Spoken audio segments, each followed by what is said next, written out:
Assalamualaikum warahmatullahi wabarakatuh. Kami dari kelompok 2 yang beranggotakan 1 Lira Gagitia dengan NIM 20401064, Devita Florem Pristiani dengan NIM 20401086, Alfian Adi Putra dengan NIM 20401087, Egidia Dea dengan NIM 20401112. Kami di sini akan membahas mengenai pajak bumi dan bangunan. Materi pertama yaitu prinsip pola sismiop. Yang pertama, semua proses pengelolaan PBB dilaksanakan dengan bantuan komputer. Yang kedua, 1 SPPT 1 STTS hanya memuat satu objek pajak. Yang ketiga, dalam pola sismiop, nomor seri tidak digunakan lagi sebagai alat hubung antar data file, tetapi digunakan nomor objek pajak atau nomor SPPT. Yang keempat, objek pajak yang nilainya jual NJOP-nya 1 miliar ke atas yang dikuasai oleh wajib pajak pribadi perseorangan, bukan dari pegawai negeri anggota ABRI, pensiunan janda, veteran kritis kemerdekaan yang penghasilannya semata-mata dari gaji uang pensiun. Nilai jual kena pajak NJKP yang berlaku adalah 40%, sedangkan objek pajak yang NJOP-nya di bawah 1 miliar, NJKP-nya yang berlaku tetap 20%. Materi selanjutnya adalah pengertian nilai jual objek pajak NJOP. Nilai objek pajak NJOP adalah harga rata-rata yang diperoleh dari transaksi jual beli yang terjadi secara wajar. Jika tidak terdapat transaksi jual beli, NJOP ditentukan melalui perbandingan antara harga dengan objek lain yang sejenis atau nilai perolehan baru. NJOP pengganti pasal 1 ayat 3 UU nomor 12 1985 sebagaimana yang telah diubah dengan UU nomor 12 1994. Karena NJOP berkait erat harga transaksi jual beli yang terjadi secara wajar, sedangkan transaksi dimaksud terjadi atau adanya di masyarakat, maka pada dasarnya yang menentukan NJOP itu sendiri adalah masyarakat.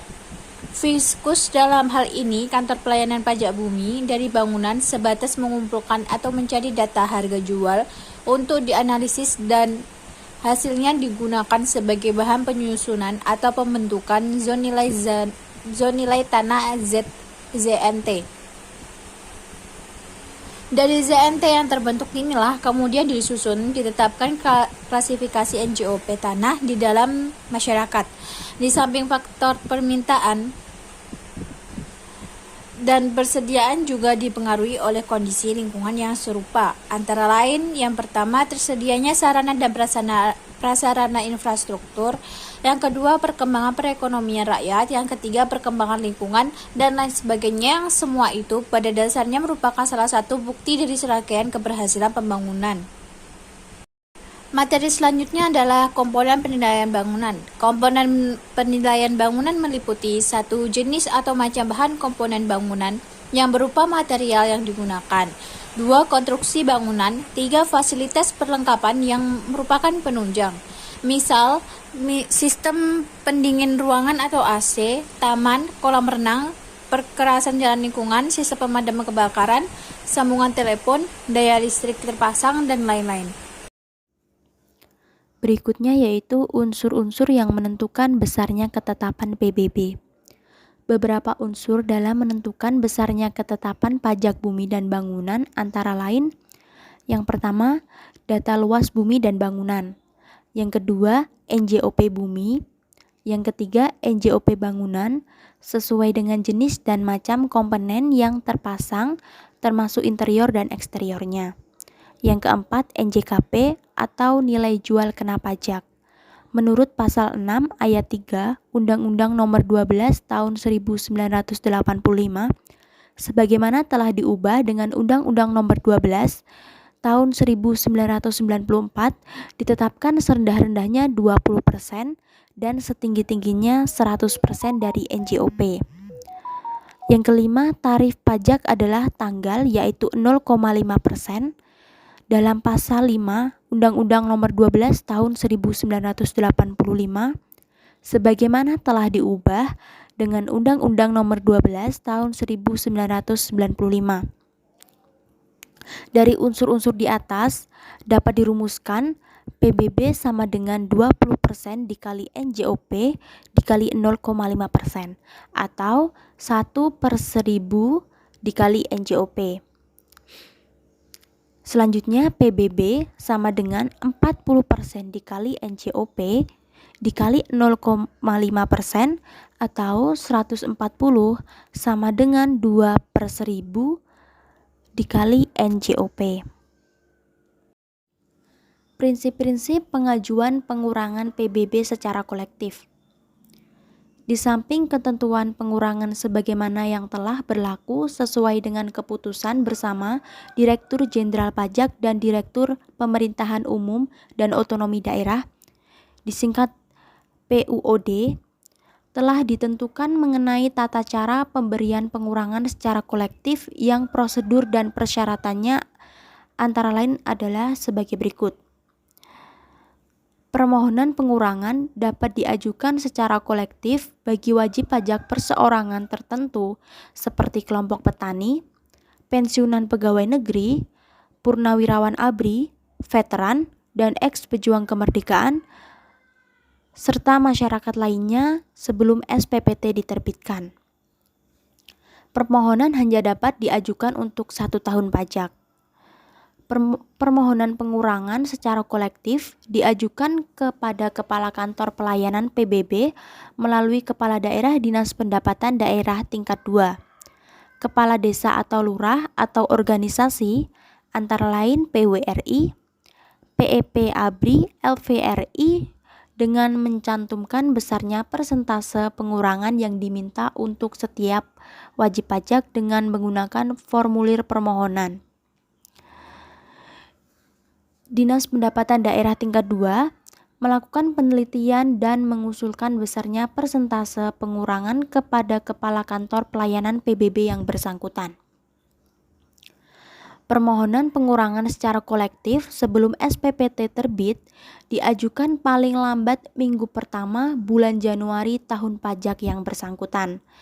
Apabila batas waktu pengajuan dimaksud di atas tidak dipenuhi, maka permohonan tersebut tidak diproses dan Kepala KPPBB memberitahukan secara tertulis kepada Kepala Desa atau Lurah atau organisasi bersangkutan dengan tembusan Kepala Dinas Pendapatan Daerah tingkat 2 dengan penjelasan seperlunya.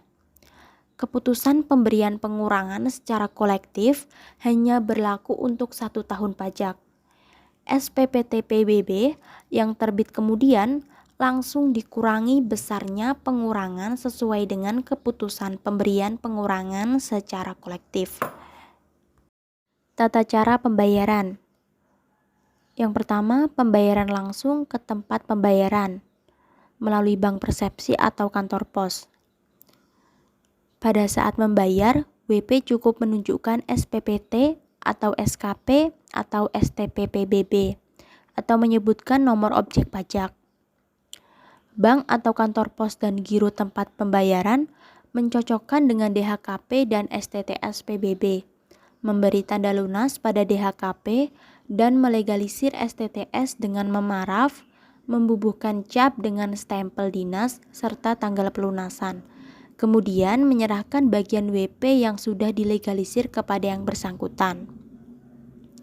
Pembayaran melalui petugas pemungut atau PP. Petugas pemungut atau PP menyerahkan tanda terima sementara atau TTS kepada WP serta mencatat hasil penerimaan PBB ke dalam DPH, yaitu daftar penerimaan harian. Dalam waktu 1 kali 24 jam, PP harus menyetor uang penerimaan PBB dan WP ke TP yang ditunjuk dengan menggunakan DPH. Kecuali bagi daerah yang sulit sarana dan prasarananya, selambat-lambatnya dalam jangka waktu 7 hari harus disetor ke TP. TP meneliti dan melegalisir STTS dan DPH, serta menyerahkan STTS bagian WP dan DPH kepada PP. Selambat-lambatnya 7 hari setelah diterimanya pembayaran dari WP, petugas pemungut sudah harus menyampaikan STTS bagian WP kepada yang bersangkutan. Yang kedua, pembayaran dengan cek melalui pemindah bukuan atau transfer dan melalui kiriman uang dengan syarat-syarat pembayaran PBB baru sah apabila telah dilakukan clearing. WP berkewajiban melakukan NOP, yaitu nomor objek pajak. Jenis pelayanan satu atap. Untuk pendapatan objek pajak baru, syaratnya adalah mengisi SPOP dengan benar, jelas, dan lengkap. Kemudian melampiri fotokopi KTP wajib pajak atau kuasanya, bukti surat tanah antara lain fotokopi sertifikat atau bagan istimewa, fotokopi akte jual beli atau hibah atau waris, fotokopi akte ganti rugi, fotokopi surat tanah garapan, fotokopi surat penunjukan, kutipan buku letter C, dan keterangan tanah lainnya. Kemudian melampiri fotokopi surat izin mendirikan bangunan atau IMB dan surat kuasa apabila dalam pengisian SPOP dikuasakan. Dan yang terakhir adalah melampirkan fotokopi SPPT dan STTS tahun pajak sebelumnya atau yang terakhir bagi penerbitan kembali SPPT. Mutasi objek atau subjek pajak. Untuk syarat-syaratnya antara lain surat permohonan tertulis dalam bahasa Indonesia dengan melampirkan antara lain fotokopi akte jual beli atau hibah atau waris, fotokopi sertifikat, fotokopi akte ganti rugi, fotokopi surat izin mendirikan bangunan atau IMB, fotokopi surat keputusan atau akte-akte peralihan hak atas bumi dan bangunan, fotokopi KTP wajib pajak atau kuasanya. Kemudian mengisi SPOP dengan benar, jelas, dan lengkap, mengisi LKPP sesuai dengan keadaan atau kondisi objek pajak, surat kuasa apabila dikuasakan, dan yang terakhir adalah bukti pelunasan PBB tahun sebelumnya atau yang terakhir, atau SPPT dan STTS.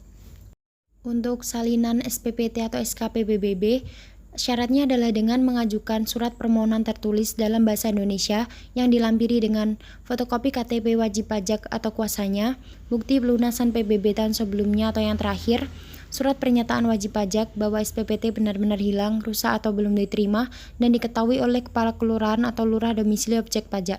Dan yang terakhir adalah surat kuasa apabila dikuasakan. Pembatalan SPPT atau SKP. Permohonan pembatalan SPPT, SKPD, PBB sebagaimana dimaksud pada pasal 16 ayat 1 huruf B diajukan harus memenuhi persyaratan sebagai berikut. 1. Permohonan untuk 1 SPPT atau SKPD PBB. 2. Diajukan kepada wali kota melalui kepala BPKAD. 3. Diajukan secara tertulis dalam bahasa Indonesia dengan mencantumkan alasan yang mendukung permohonannya dengan dilampiri asli SPPT atau SKPD PBB yang dimohonkan pembatalan. Kemudian fotokopi identitas wajib pajak dan kuasa wajib pajak apabila dikuasakan. Surat pernyataan bermaterai sekurang-kurangnya Rp6.000. Kemudian surat kuasa bermaterai sekurang-kurangnya Rp6.000 apabila dikuasakan. Pembetulan SPPT atau SKP. Permohonan pembetulan SPPT, SKPD, PBB sebagaimana dimaksud dalam pasal 16 ayat 1 huruf B harus memenuhi persyaratan. 1. Permohonan untuk 1 SPPT, SKPD, PBB. 2. Diajukan kepada wali kota melalui kepala BPKAD. 3. Wajib pajak tidak mengajukan keberatan tetapi tidak dipertimbangkan atau mengajukan keberatan kemudian mencabut keberatannya atas SPPT atau SKPD PBB. 4. Diajukan secara tertulis dalam bahasa Indonesia dengan mencantumkan ketetapan yang dimohonkan pembetulan disertai alasan yang mendukung dengan dilampiri fotokopi identitas wajib pajak dan kuasa wajib pajak apabila dikuasakan, kemudian asli SPPT yang dimohonkan pembetulan, kemudian dokumen pendukung yang dapat menunjukkan bahwa SPPT, SKPD, PBB tidak benar, kemudian fotokopi bukti lunas PBB tahun sebelumnya, dan surat kuasa bermaterai sekurang-kurangnya Rp6.000 apabila dikuasakan. Restitusi atau kompensasi. Restitusi atau kompensasi adalah kelebihan pembayaran PBB yang dikembalikan kepada wajib pajak dalam bentuk uang tunai atau pemindah bukuan.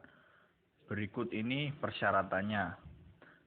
1. Surat permohonan tertulis dengan mencantumkan NOP, nama dan alamat objek dan wajib pajak, kemudian nomor pokok wajib pajak daerah, kemudian besarnya kelebihan pembayaran pajak, kemudian alasan permintaan pengembalian kelebihan pembayaran, dan pernyataan wajib pajak tentang bentuk pengembalian kelebihan pajak yang dikehendaki berupa restitusi atau kompensasi.